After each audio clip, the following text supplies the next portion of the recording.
we go to the Dharma talk, please join me in invoking the Buddha's name 3 times. Namo Shakyamuni Buddha. Namo Shakyamuni Buddha. Namo Shakyamuni Buddha. Dear Venerable Teacher, dear Sangha, good afternoon. You'll have to excuse my lethargy today. I'm so exhausted from yesterday's retreats.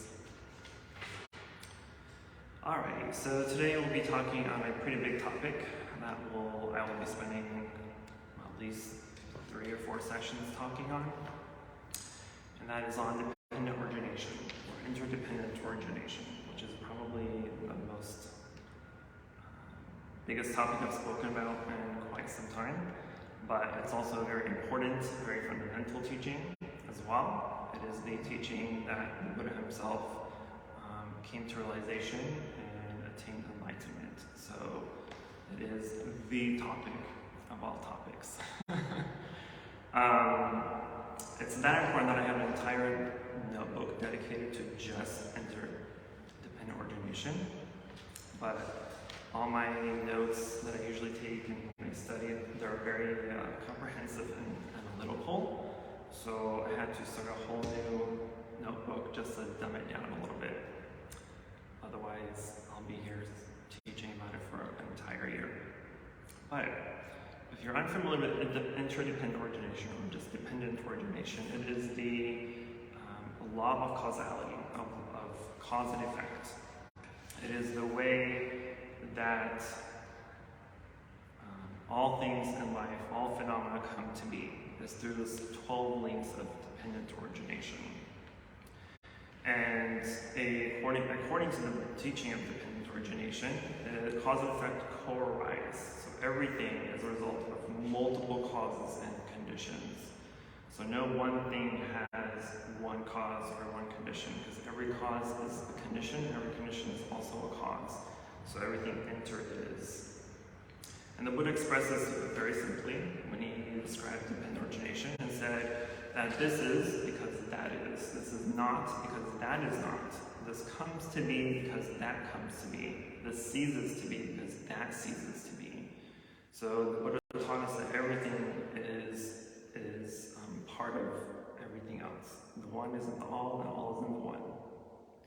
I sound like the Three Musketeers. Does anyone know that movie? Or am I just too old? Okay. So in the 12 links, which I'll write down here in a little bit, typically comes a list of 12. And for the most part, the first link is ignorance. Typically when we read it or get taught about it. But ignorance itself is not a primal cause of dependent origination, because it too also has its causes, right? Which is the 12th link of the wheel, which is death. So even ignorance is a cause of something else. But the wheel of conditioning ceases only when the cycle is interrupted. So the cycle or the wheel of the Dharma is how, I'm going to have to get up here. But the traditional image of the wheel depicts the life and death and rebirth of sentient beings, but it also can be understood as the cycle of appearances, of actions and thoughts, or any other phenomenon, right? So it's not just human lives that are influenced by this wheel or dependent origination, but literally anything else too. So all our thoughts, all our perceptions, all our ideas, and any phenomenon in our reality is part of these causes. So I'm just going to write down the 12 things.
So there's a list, but the list itself, again, does not have to be in a sequential order.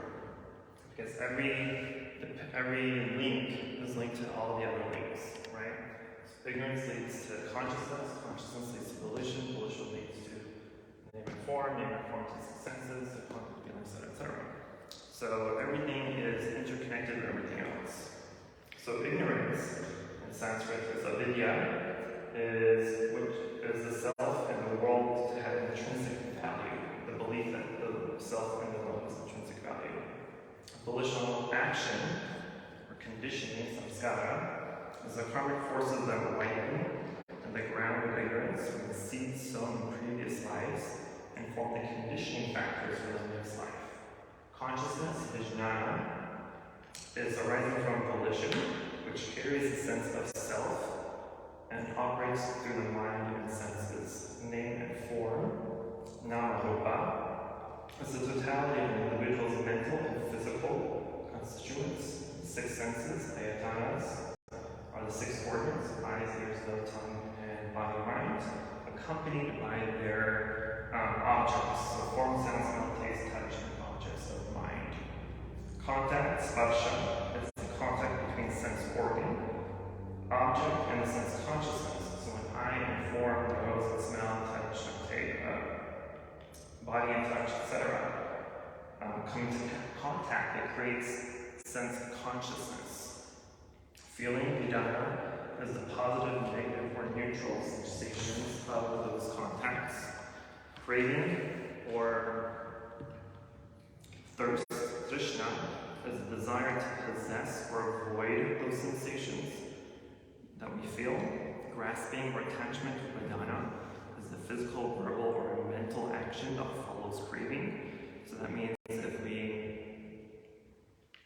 are caught in the thrills of something, of that object, that we are caught in the thrills of the object.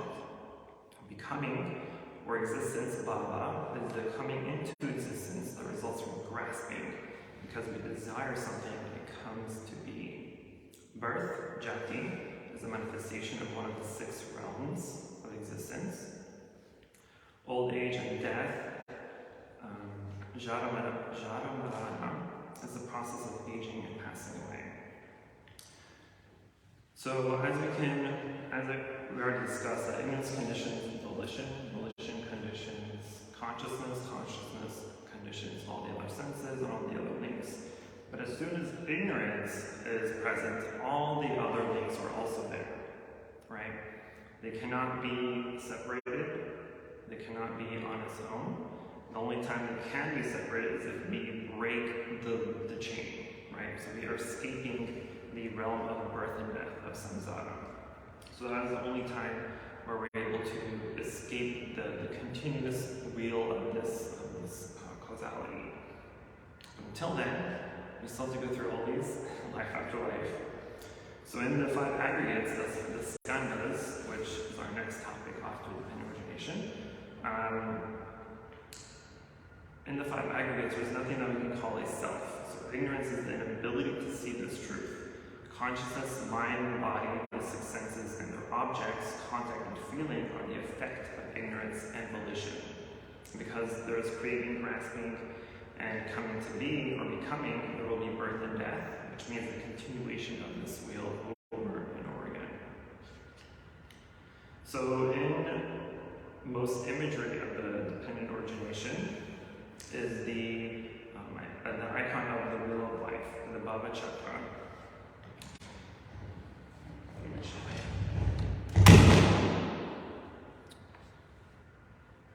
Clearly not very good with these things.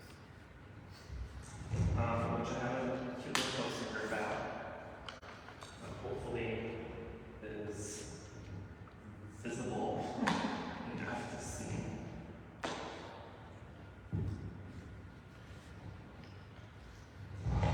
So this is the wheel of life that we've typically seen in Buddhist iconography or imagery.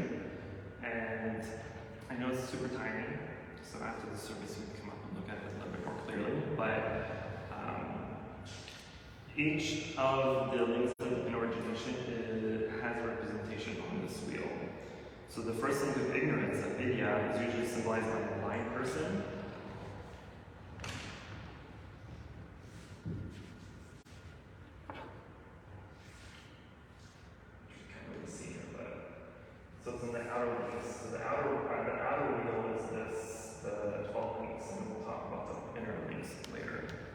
But the outer wheel, once you come up and are able to see it later, the ignorance is symbolized by a blind person. The second volition is by a potter at his wheel. Consciousness is represented by a monkey in a tree. Mind and body is represented by two people in a boat. The six senses, it shows an empty house with windows. Contact is shown by a couple embracing. Feeling by the arrow piercing an eye.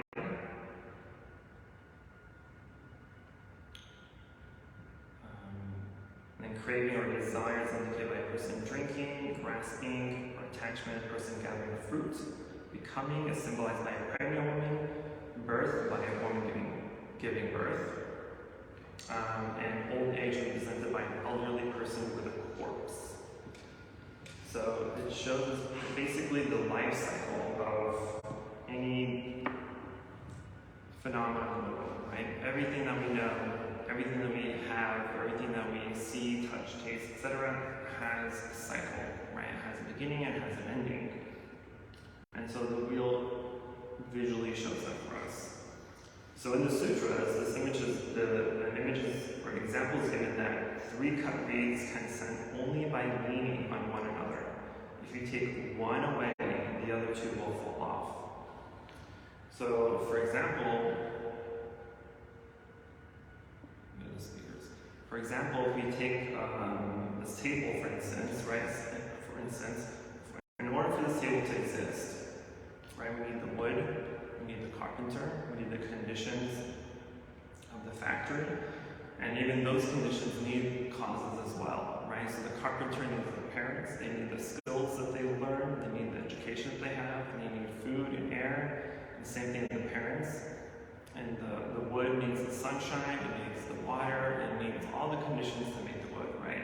So every cause that created this condition at the table has its own causes and conditions. So if we see that, then we know that everything inter-are. And so when we see a tree outside, then we know this tree is also a table. That this tree is also books that create the pages, right? And so when we see the table, we do the same thing. This table is also the tree, this table is also the books, it's the pages, it's water, it's sun, it's air. And so one cause is never enough to bring about an effect. A cause must also at the same time be an effect, and every effect must also be a cause. So if we can live in a way that helps us see the causes that are present in the effects, and the effects that are present in the causes, then we can truly see, and if we can truly see this way, right, then we begin to see and have insight into dependent origination, which is right view, the first of the Eightfold Path. So ignorance on its own is already a big, huge topic that we've kind of just talked about before in some detail or another. Ignorance here doesn't mean stupidity in the normal sense that we may think of ignorance. Ignorance here means the inability to see things as they are, right? Which we can go back to the table. Because if we look at this table and say, this table is just a table, just magically appeared to be a table. I bought it from IKEA, I bought it from Walmart, I bought it from whatever it is, right? It's just a table. That's ignorance because we don't see its true reality, which is the trees, the sun, the water, the people who assembled it, who created the pieces, who manufactured it, etc., right? We don't see all the causes that created this condition. And so if we don't see that, we don't recognize that, or come to that awareness, then we are caught in ignorance. And then during the Buddha's time, Ananda, his attendant, after hearing the Buddha teach about origination, he said, "Venerable Lord, the teaching of dependent origination appears to be deep and subtle, but I find it to be quite simple." And the Buddha replied, "Do not say that, Ananda. The teaching of dependent origination is indeed deep and subtle. Anyone who is able to see the nature of dependent origination is able to see the Buddha. So once you can see into the true nature of dependent origination, you'll be guided by that insight. You'll have this aha moment when you truly penetrate and see the teaching of the dependent origination." Now, of course, the teaching of impermanence is also very implicit in the teachings of dependent origination, because how could we live if we are not nourished by multiple causes and conditions? Because the conditions that make it possible for us to exist and to change, right, come from what is not us. So when we understand impermanence and not self, which is another big topic in Buddhism, then we understand dependent origination. Right? I think I mentioned this a couple of sessions ago, and I asked you, who here thinks they are independent? I'm asking the question again because it seems like half of you are here. So again, I ask you, who here thinks they are an independent individual in society? Most of you, except for the children. But we say we're independent. Why? Because I have a job, I have a house, I have a car, I'm capable of going from one place to another, I'm capable of making my own decisions, I'm capable of working, studying, blah, blah, blah. Right? That's what we think creates our independence. But if you really think about it, all those scenarios, all those examples that you think cause you to be dependent, you are really actually dependent of and dependent on. I have a job. Yes, you have a job, but your job depends on the job you work for. It depends on the needs of that job, right? If you're a teacher, the needs are education. The needs is to grow, to learn, to know, right? If you're a factory worker, your job is dependent on supply and demand of the manufacturer, whatever you're manufacturing, right? I have my own house. Yeah, you have your own house, but you're dependent on builders. You're dependent on the architects, the engineers, the supplies, the things that create the house, right? Same thing for your car, same thing for the things you eat. You're dependent on the farmers, you're dependent on the people that pick the food, you're dependent on people who make and prepare the food. So if you really think about it, you're not really dependent after all. You're dependent on so many different causes and conditions. And so when we're able to see that and recognize that and come to that actual realization, then we're able to accept impermanence, accept change. Because if we're so settled into something that's been the same for quite some time, and all of a sudden change, I use the example of Christopher's hair today, right? He's been staying with us for a week to do a retreat. And he told his mother, if I stayed here any longer, I was going to shave his head. But, and she was like freaking out. It's like, yeah, you're freaking out because he looks different. But if he didn't look different and you went home with the same hair, then nothing happened, just another day. If you went home with a bald head, then you're going to start asking questions and start doing whatever, right? So we just have to understand that nothing exists independently of anything else. So all things are mutually interdependent and all things arise together. In the Avatamsaka Sutra, the flower garland discourse, there is a metaphor in there of the net of Indra, which is, it uses to describe the interdependence and interconnectedness of things, of phenomena. Not just the material world, the physical world, but also the mental and psychic spheres as well. And that metaphor is, there's a net of 3 dimensions, vast and wide, stretching in all 4 directions throughout the universe. At each point that a string meets another point of the net, there is a jewel, and this jewel reflects in all the other jewels of the entire net. And further, the reflection too in all the facets of all the other jewel. No single part of the net can be independent of the rest. A single movement of the net is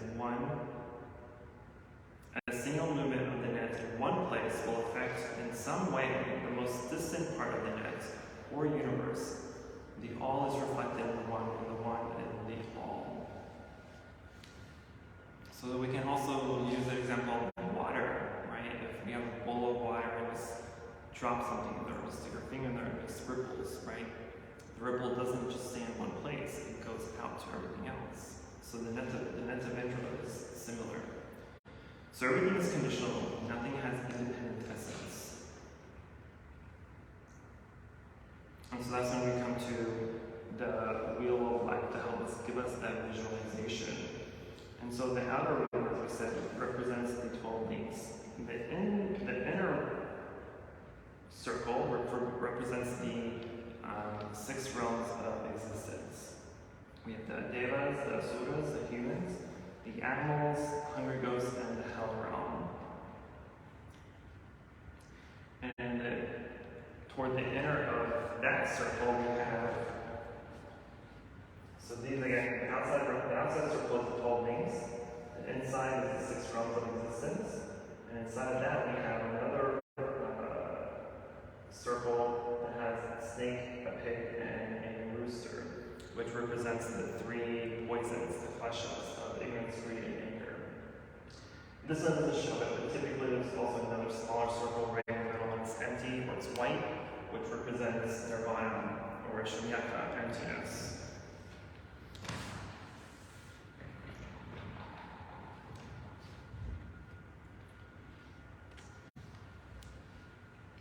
So this wheel of intentional actions of volition and their consequences is kept in motion through the central delusion of I, or self, right?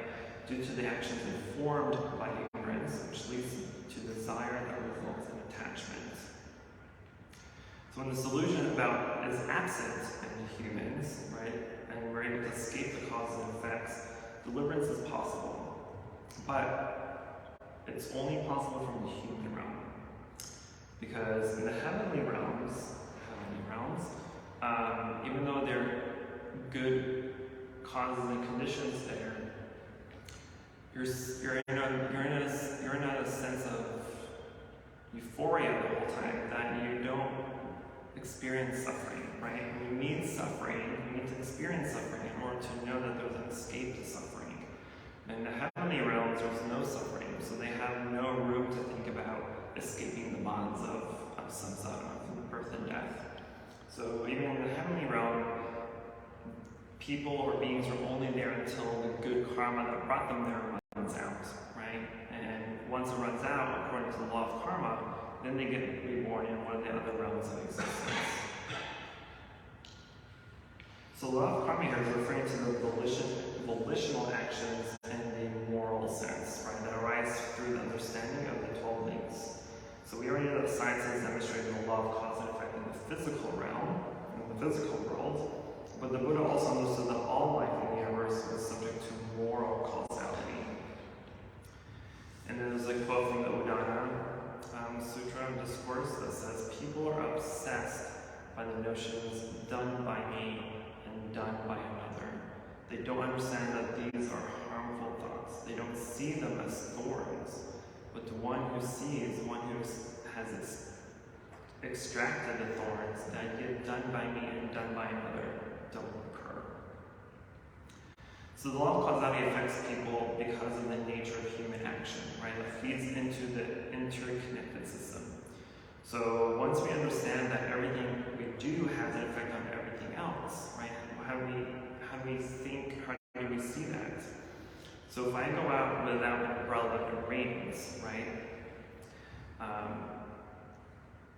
and I get wet, this is the personal nature of causality, of karma. But if I blame someone because I forgot my umbrella and spent all day huffing and puffing about it, right, and I may suffer far more than just being a little wet from the rain. And because I'm blaming someone else, that may cause a negative relationship toward that person or develop some sort of grudges against them as a consequence, right? But the simple fact of getting wet is a direct result of the rain falling on me. There's rain, I'm under it, I get wet, right? If we had no ignorance, if we were clear-minded, this is the way we would think. It's raining, I'm in the rain, I'm wet, that's it. But the law of karma is not concerned with that material aspect of causality. It is with our inner world, right, with our own mind. Because as ignorant beings, we will think, not rain, I'm in the rain wet, but we will think it rains, I don't want to get wet, I do get wet, I get angry because I'm wet, I start to blame others, I'm in a bad mood, I suffer, so does everyone around you because you're in such a bad mood, right? That's really how we think. But if we're able to examine the chain, right, and really be able to recognize and see ignorance, and see the negative events that had caused because of our ignorance, then we're able to rise out of that anger, or the consequence that comes with that anger. So, but if someone who's in a lesser state of ignorance, who's just slightly more non-ignorant, I guess, they'll be able to see and accept the rain, even if they react to it emotionally, right? Because there's awareness there, and so the consequences will be far less severe because of the response, right? The response is appropriate to the situation. So if you're aware that you're angry, then you're less likely to act out, right? If there's no I, there's no self, then there's there to react, and just the awareness of the rain, there'll be no anger at all, right? And I kind of spoke about this slightly yesterday during the retreat, and said if you are at least able to stay and become mindful most of the time, it's difficult to be mindful 24/7. If you're mindful enough during the mundane tasks of life, like walking to your car, right, doing laundry, doing the dishes, cooking, any mundane activity can be an opportunity to meditate. Any waking moments you have an opportunity to meditate.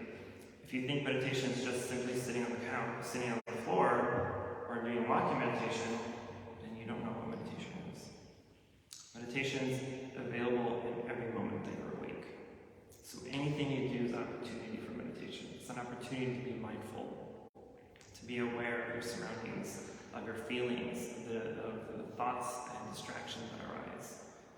So I always say, every time you leave the temple, practice walking meditation to your car. Be mindful of your surroundings. Be mindful of the things you see. Because you can come in and out 1,000 times unmindfully, but the one time you leave with mindfulness, you may see something you've never seen before. It's been staring at you this entire time. Why? Because you're more mindful of your surroundings and the things that you're doing. So anytime you're doing anything, just know that you're doing it. Right? Maybe it's simple, you brush your teeth. Brushing teeth, that's it. That's what you're doing. Right? But if you're brushing your teeth and you're thinking about this, you're thinking about that, your mind's out there while your body is here, then you may overbrush, maybe, or underbrush. Right? Same thing with cooking. If you cook mindfully, you just cook and pay attention to just the food, then you'll create a pretty good meal. But if you're distracted, you're multitasking, you're talking, you're laughing, you're watching, you're doing whatever, there's a high potential to may ruin or burn your food. Right? Where's the mindfulness there? So there's a quote from the Dhammapada, chapter 1, verse 1 and 2, that pretty much summarizes this piece. And that quote is, "All that we are is a result of what we have thought. It is founded on the thoughts. If a man speaks or acts with an evil thought, suffering follows him, as the wheel follows the hoof of the beast that draws the wagon. All that we are is a result of what we have thought. It is founded on our thoughts and made up of our thoughts. If a man speaks or acts with a good thought, happiness follows him like a shadow that never leaves him."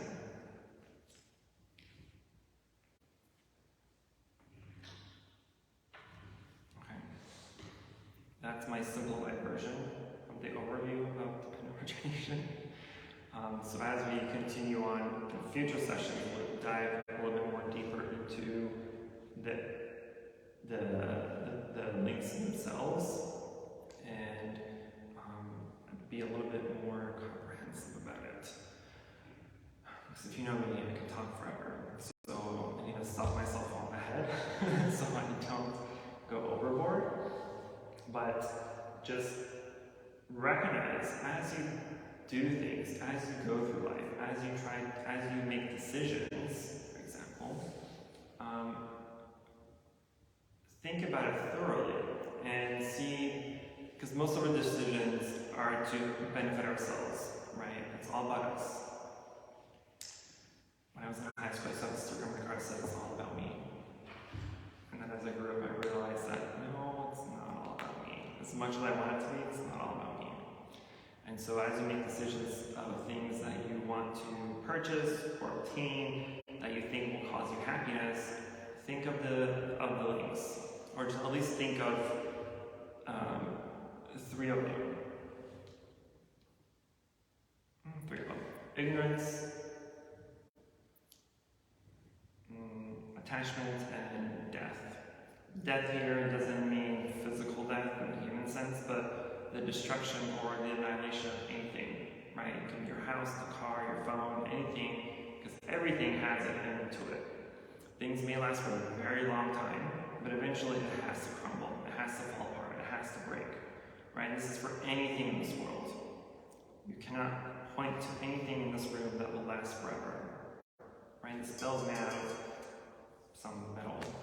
It'll last for hundreds of years, but eventually, if I accidentally bump into it, it's going to break on the floor. Or if I just don't touch it for a decade or 2 and you rust because it's not being used, it may accumulate dust, whatever it may be, right? So nothing will last forever. So as you make decisions in life where you're wanting it for your own satisfaction, think of the causes that you believe will make you that will satisfy you. Why will this thing make me satisfied? Why will this thing make me happy? And you list all these causes that you think will make you happy. But at the same time, you don't just list the pros of what will make you happy, but also the cons. Will this last forever? Will this initial happiness that this brought me last forever? Right?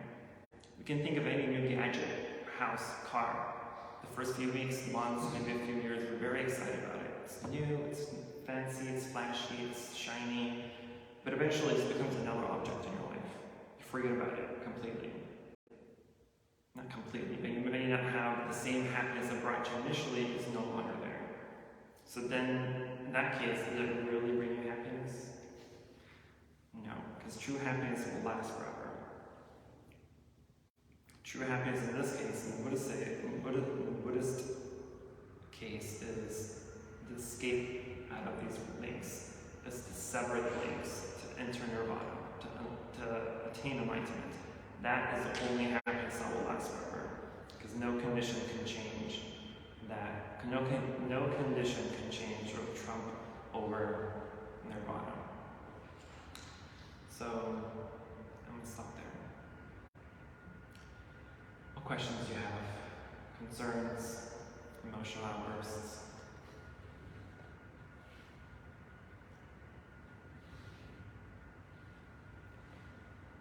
Again, this is a very quick overview. Remember, I have an entire book dedicated to this. This is why, for new students, when I assign you my 3-year syllabus program, 3-year study program, I'll spend the 2nd year entirely just on dependent origination. It's one of my favorite topics, honestly, because it gave me the most aha moments of anything else I've studied or meditated on.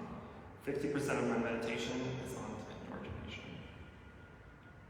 Because it's easy, superficially to say, yeah, this is caused because of that, and that's caused because of that, etc., etc. But knowing it superficially, knowing it logically like that won't really help you in life, right? We really truly have to penetrate and see that intrinsically, that everything is interconnected. Everything comes from something else. That way, you can, on one hand, you can see that everything is part of everything else.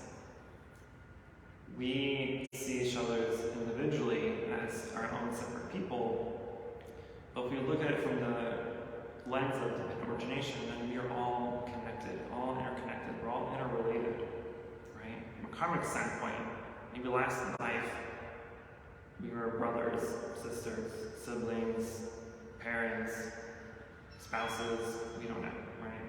And so because of that potentiality that we were related in the past life, in this life, I should treat you the same way as a family member, as a friend, whatever. But once you truly penetrate and see ignorance, because ignorance is, for the most part, the cause of a lot of things in life.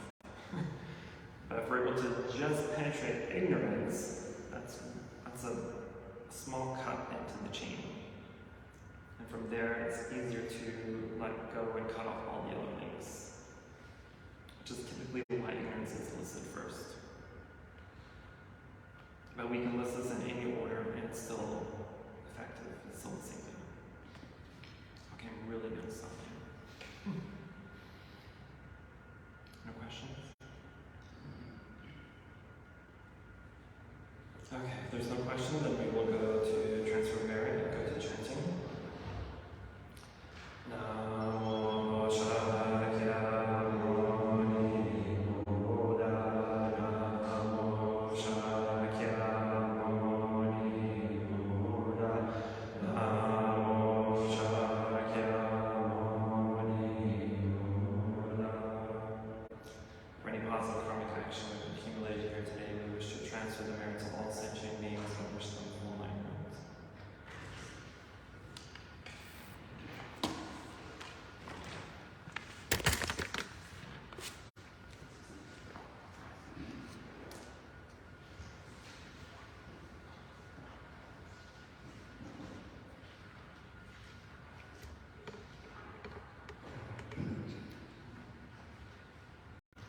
We'll be doing the general service today, page 7.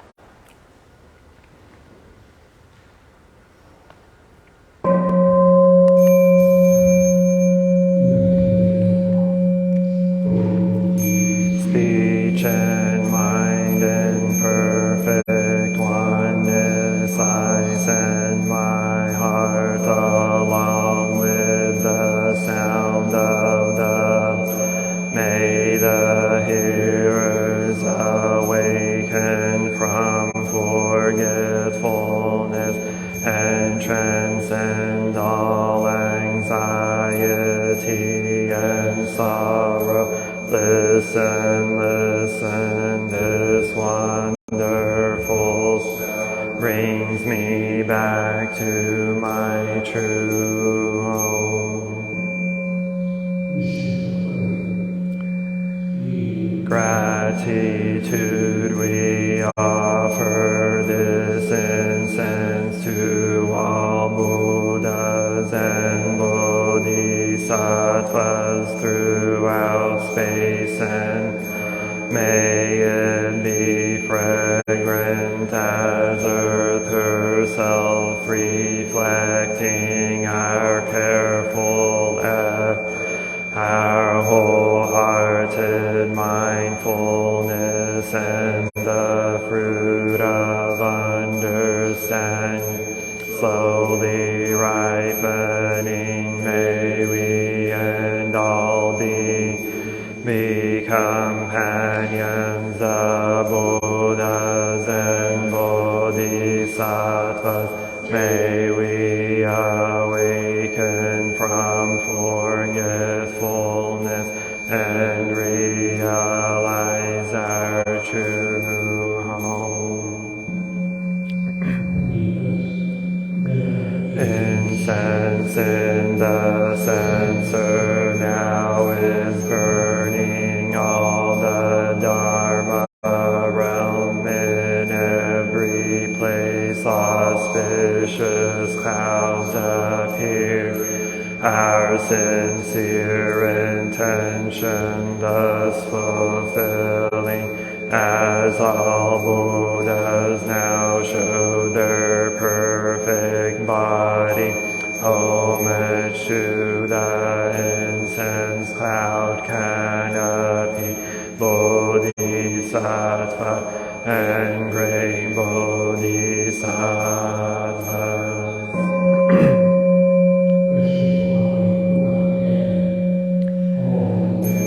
To the eternally abiding Buddhas,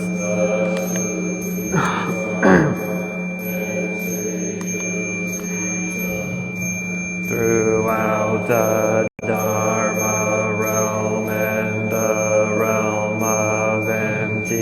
space and 3 periods of time.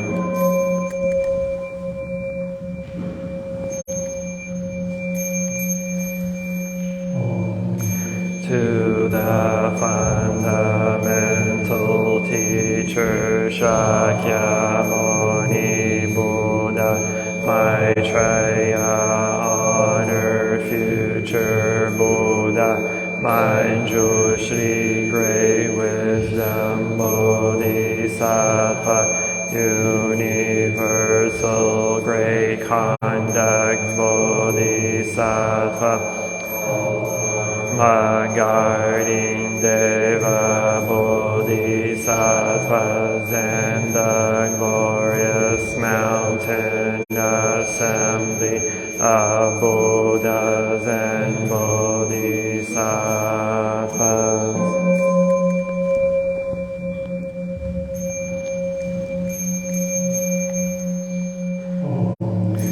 To Amitabha Buddha in the land of ultimate Avalokiteshvara, great compassion Bodhisattva, great strength Bodhisattva, earth store, great vow Bodhisattva, and the assembly of great pure sea light Bodhisattvas.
O great compassionate Buddhas and Bodhisattvas, Namo, great compassionate Buddhas and Bodhisattvas, Namo, great compassionate Buddhas and Bodhisattvas.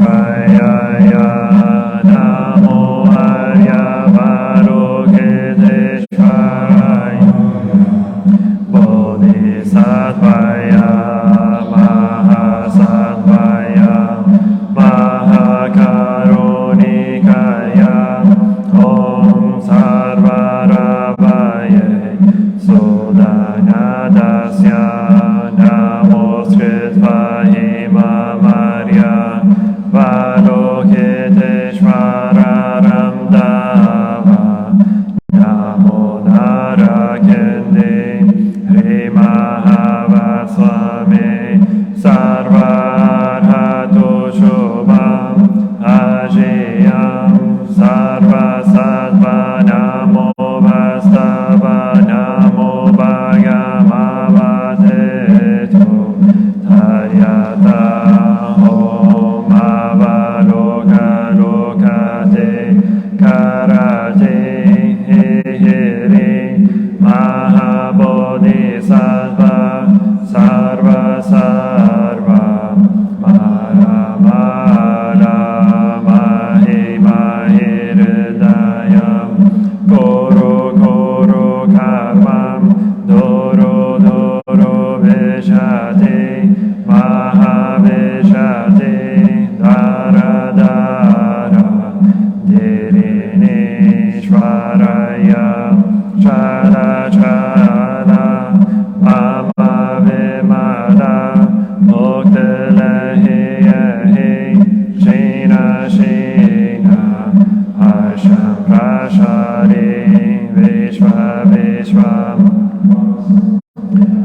Holo Holo Mara Holo Holo Re Sara Sara Siri Siri Soro Soro Bodhiya Bodhiya Bodhaya Bodhaya Maitreya Narakindi Drshanina Vayamana Swaha Siddhaya Swaha Mahasiddhaya Swaha Siddhayoge Shvaraya Swaha Narakindi Swaha Maranara Swaha Sira Simha Mokaya Swaha Sarva Mahasiddhaya Swaha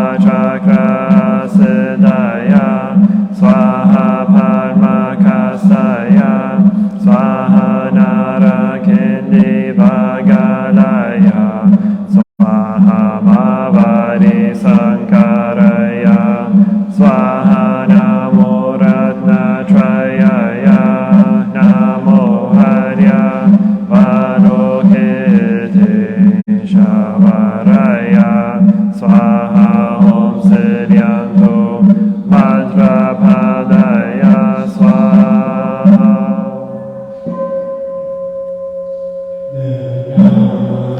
Body is bringing morning light and concentration. My heart is at peace. A half smile is worn on mine. This is a new day, and I vow to in mindfulness. The sun of wisdom has risen, shining in every direction. Noble Sangha, diligently bring your mind into meditation.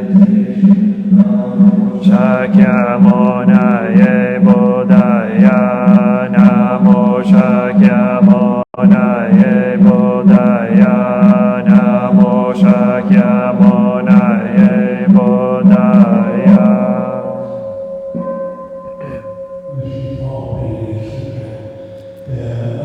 Surpass profound and wonderful Dharma is difficult to encounter in hundreds of millions of eons and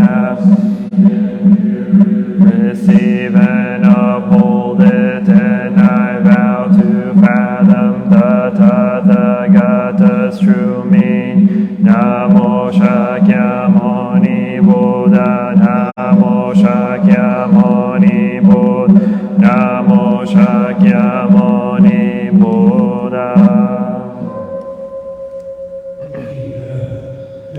One who bows and the one who is bowed to are both by nature empty. Therefore the communication between them is inexpressibly pure.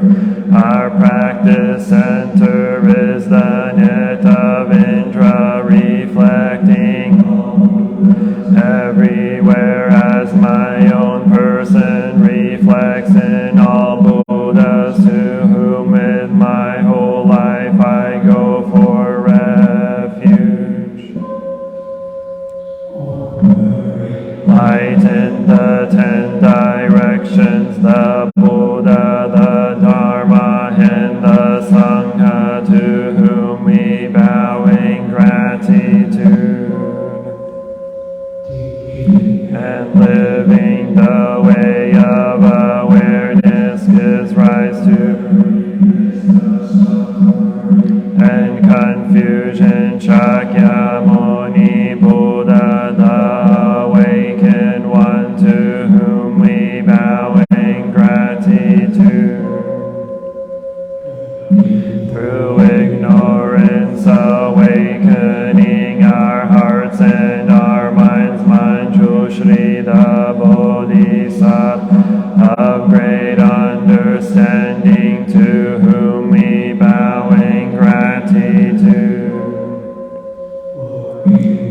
mindfully working for the sake of all beings. Samanta Bhadrada Bodhisattva of great action, to whom we bow in gratitude. To suffering, serving beings in countless ways, Avalokiteshvara, the Bodhisattva of great compassion, to whom we bow in gratitude. Awakening and loving kindness in children, sprouts, and all beings, Maitreya, the Buddha, to whom we bow in gratitude. The way fearlessly and compassionately, the stream of all our ancestral teachers, to whom we bow in gratitude, is deep and lovely. We now have a chance to see it and practice it. We vow to realize its true meaning.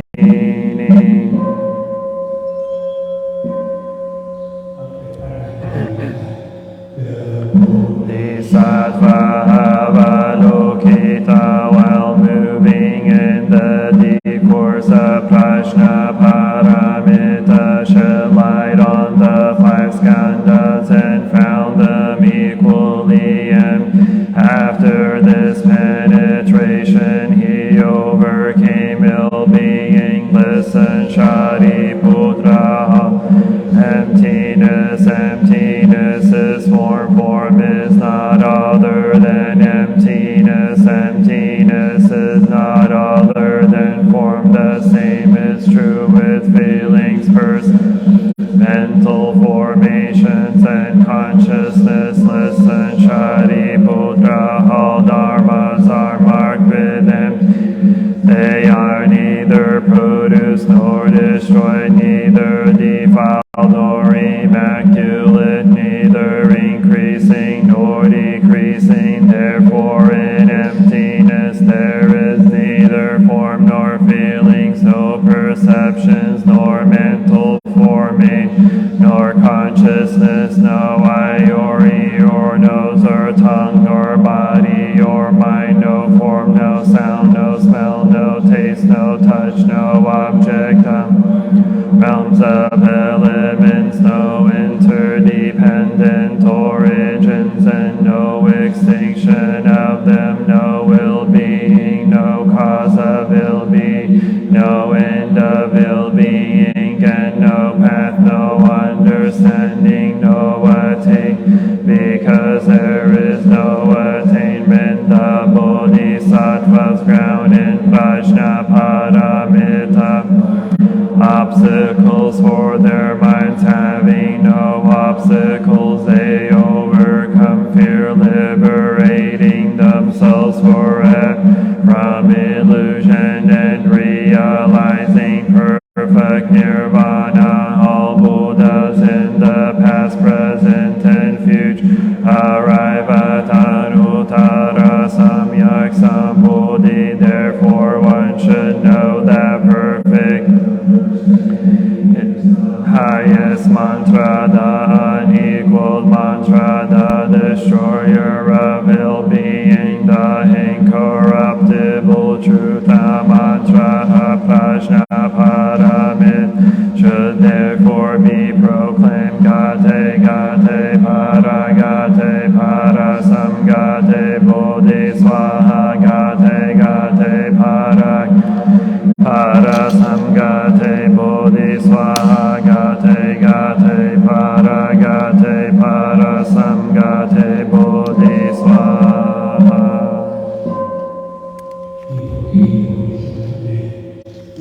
Invoke your name, Avalokiteshvara. We aspire to learn of listening in order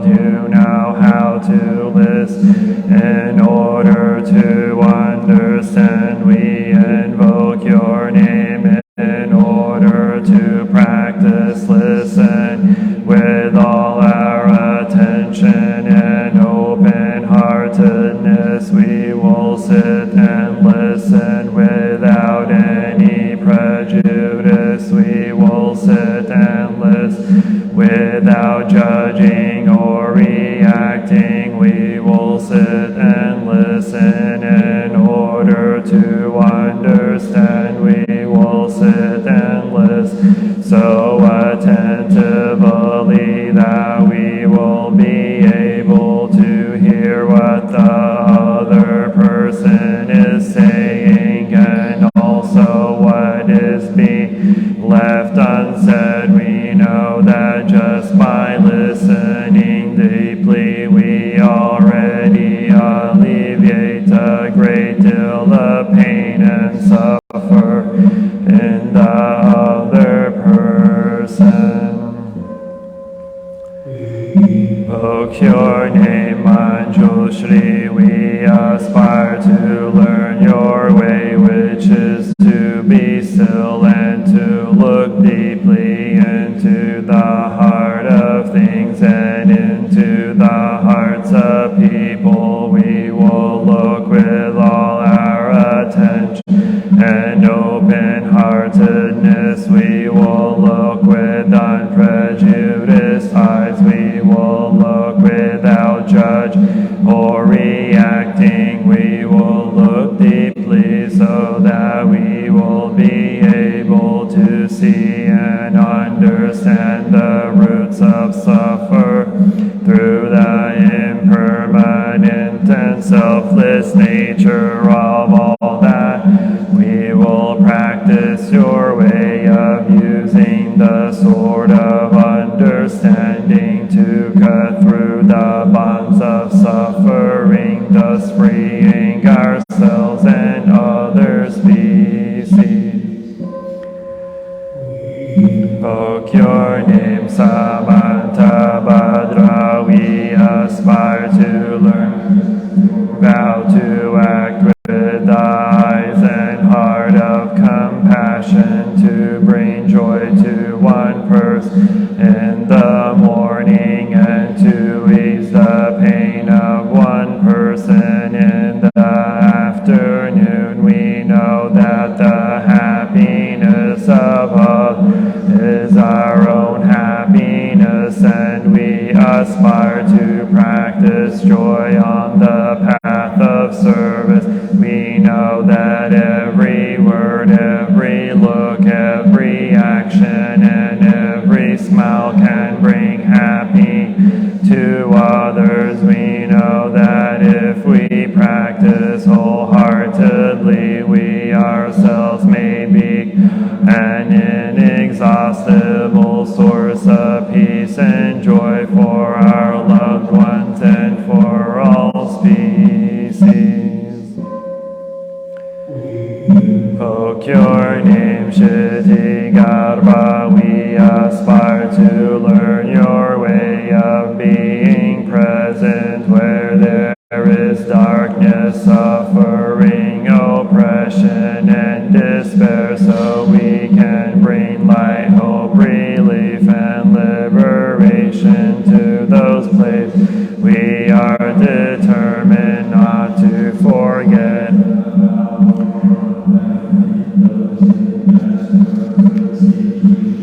We will do our best to establish contact with those who cannot find a way out of their suffering, those whose cries for help, justice, equality, and human rights are not being heard. We know that hell can be found in many places on earth. We will do our best not contribute to creating more hells on earth and to help transform the hells that already exist. We practice in order to realize the qualities of perseverance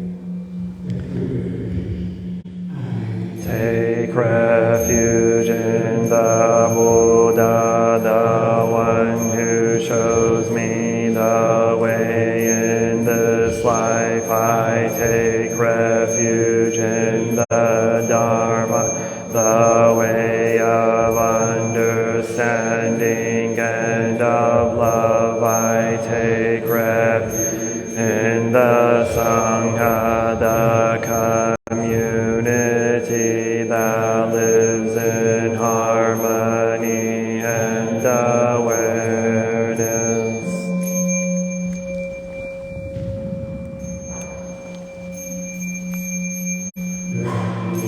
In the refuge of Buddha, I clearly see the path of light and beauty. In the world, dwelling in the refuge of Dharma, I learn to open many doors on the path of transformation. Dwelling in the refuge of Sangha, shining light that supports me, keeping my practice free of obstruction.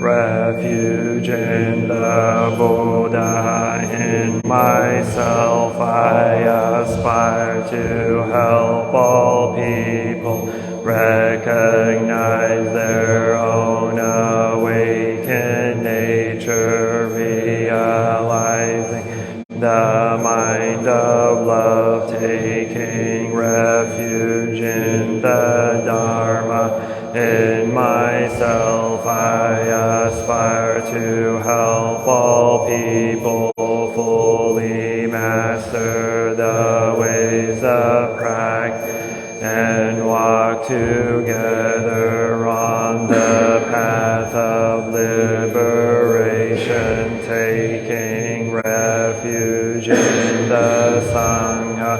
In myself I aspire to help all people, fourfold communities to embrace beings and support their transformation.